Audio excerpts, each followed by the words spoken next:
Okay,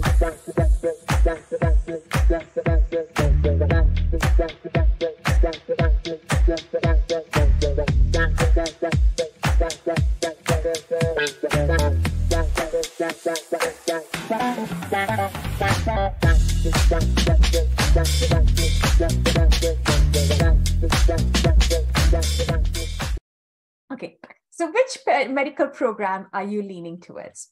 Okay, I want to hear. Which one? Which one? Type away. I'm just curious. Yeah. Which program are you leaning towards? BSMD? Wonderful. Wonderful. Please type away. Type away, type away. DO, fantastic. DO is amazing. Nova Southeastern is an extremely good DO schools. Michigan State, is it Michigan State University? Yes, they are wonderful BSDOs programs. Yes, yes, yes. Okay. Okay, so let's move on. I'm going to go over the key ingredients of a BSMD candidates. It can also be DO. Got it? It doesn't matter. And also, please don't think that building a profile for BSMD, you leave out pre-med. No. Actually, building a profile for BSMD actually elevates your child's profile, because you're aiming for the top notch. So obviously, you're going to be like, your child is going to be having a stellar profile for the pre-med as well. Okay. These are the 6 key ingredients. Get it in. If you are distracted, if you are multitasking, have so many windows open, cooking, just come back, okay? These are the 6 key ingredients. Academics. I mean, you cannot beat that. They want like stellar academics. Test scores. Please remember, it is not test optional in BSMD. That college may be test optional for undergrad, but they will clearly say that if you're applying for the BSMD program, you have to submit your SAT, ACT scores. So that's very, very important. And with colleges that have waived the MCAT requirement, they need like exceptional SAT, ACT scores. So it's not test optional. Please remember that. Okay. And research, they love to see research, because research is number one thing that shows them that the child is a deep learner. Got it? And they've taken time to become a subject matter expert. So research is an important ingredient. STEM-based research programs. If it's biomed, it's even better. Got it? And community service. They want to see community service, but more in the healthcare kind of a community service. Got it? And this is where I see parents making a mistake. It's like, oh, my child has come volunteer hours. Oh, she does volunteering, he or she do here. No, it's got to be a specific kind, a specific area of community service. And clinical exposure, which is shadowing. Shadowing is extremely, extremely important. Please don't think that your child needs to be in a surgery or shadow a surgeon. No, it can. I'm going to go deeply into it to look at areas where you can potentially get shadowing experience. That's a must. Okay, must. And then extracurricular activities. They're looking for a wow factor, a simply wow factor. And let me tell you something about extracurricular activities. There are 2 kinds of students. One is a generalist, one is a specialist. Generalist is a dabbler, will join everything that is there. The mom, the dad says, oh, let's put you there. Let's put you here. Let's go do there. Do there. It's like all scattered. The profile is very scattered. There's nothing that's tethering towards it. Got it? They have everything, but at the same time, they've done something very poorly. Got it? You can either do 3 things very well or not 10 things poorly. It doesn't work like that.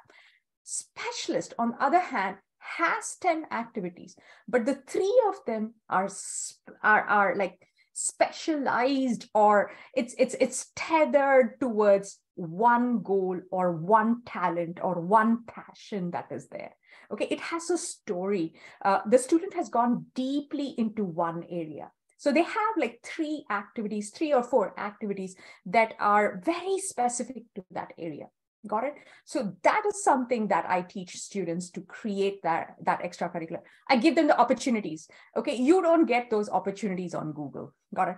I pay tons of money to get into my counselor network to get all those resources that are there, right? So that's one thing that I feel like parents make the biggest mistake is their children being a generalist, not a specialist. Got it? And for BSMD, you've got to be a specialist. Pick something that's like STEM related, healthcare related, and do it deeply. You can either have research in that or sort of create a passion project out of it. And I'll show you what my students have done and do that. Like, for example, my student suffered from alopecia. Alopecia is hair loss. So this student did research on alopecia.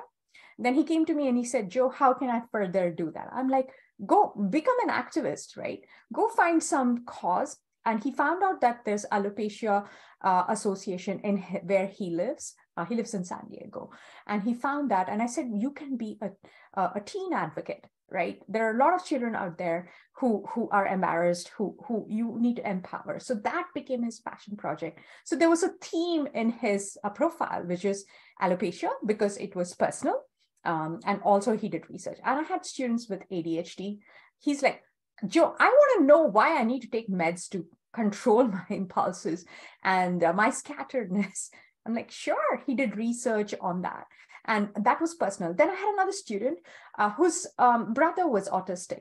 And she did research on how brain neurons, you can calm brain neurons using essential oil. She picked the fragrance jasmine, and she did research on that. So you need to have a kind of a theme that you go in deeply. Got it? It does not have to be a personal story, but it needs to be aligned with your passion and your interest. Okay.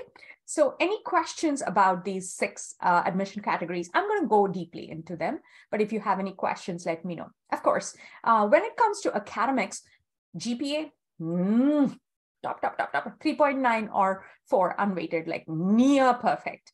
Okay, class rank, your school may say, oh, we don't have a class rank, but it will show up in your school report or recommendation, right? So they expect a candidate to be like top 5%. I'm only talking about the BSMD. I'm not saying every candidate, every college, every college in this US is needing that. No, it's just specific to the BSMD program. Got it? And of course, AP or IB courses, if you're in an IB curriculum, please don't think it's looked down upon. Actually, colleges love IB curriculum because it really, really makes students very good learners, practical learners. Got it? Next is the test score. Like I mentioned, it's not test optional. It's you have to submit your score.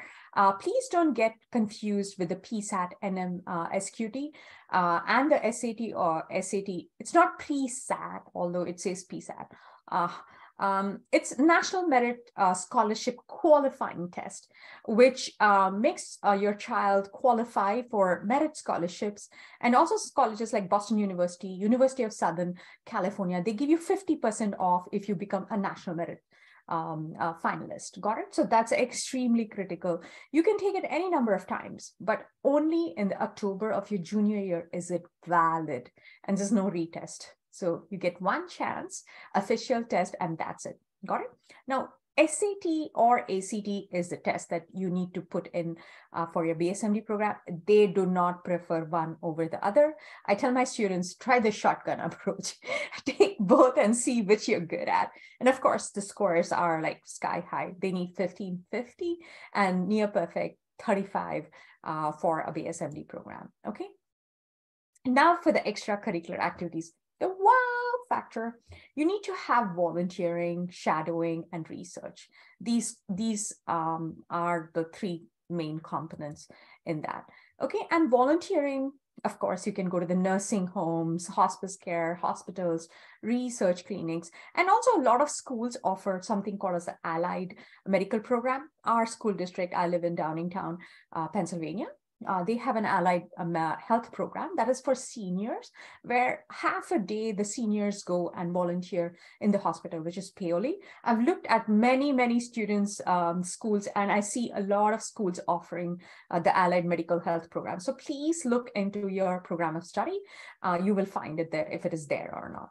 Okay, then shadowing. Like I mentioned, you don't need to shadow a surgeon. And after the pandemic, it's extremely hard to find those opportunities, but it can be a pediatrician, your child's pediatrician. I've asked my pediatrician, Dr. Kalkovich, do you take students who want to shadow? He's like, Joe, if they're my patient, I will take them in.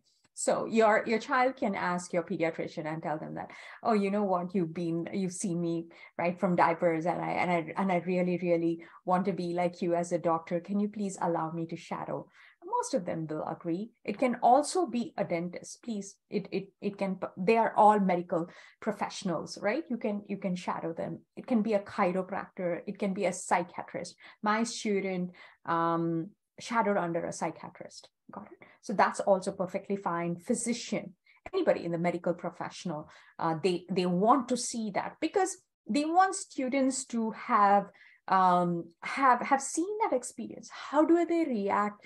How do the doctors handle sick people, or how do they run a medical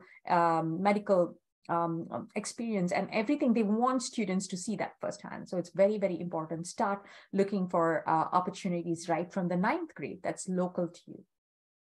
Okay, and of course, this research is something that they look at very deeply. They look at it as a wow extracurricular activity. It could either be publishing a research paper, which I offer. I started the program during the pandemic. And I'm expanding it. I'm getting experts from all kinds of fields, and students have to do research under a university professor who has PhD. It cannot be a PhD aspirant or somebody who's working towards the PhD. It has to be a university professor so that they can do research and write a paper and submit it for publishing. Got it? Or they can work in a laboratory or clinic, research in a hospital or university, which is much harder these days. I have a lot of friends in CHOP, and I keep asking them, they're like, Joe, no, after the pandemic, we don't take them. So it's a bit difficult to get in. Okay, another key ingredient that they're looking for is leadership, right? They are looking for communication skills, mental toughness, and all that, like situationally, how they react. Just like they're looking for qualities of a doctor in a 17-year-old. Let me put it that way.